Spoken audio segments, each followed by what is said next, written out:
आज रांची जिला में अंतर्राष्ट्रीय मानवाधिकार एसोसिएशन रांची जिला अध्यक्ष, प्रदेश संरक्षक और प्रदेश अध्यक्ष शांति समिति की बैठक हुई जगन्नाथपुर थाना क्षेत्र में, जिसमें कि सिटी एसपी रांची, जगन्नाथपुर थाना प्रभारी, ईद, सरहुल और रामनवमी को लेकर शांति समिति की बैठक की गई। 5 बजे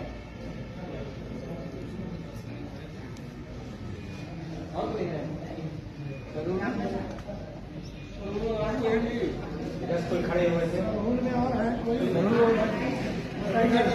कहाँ से सर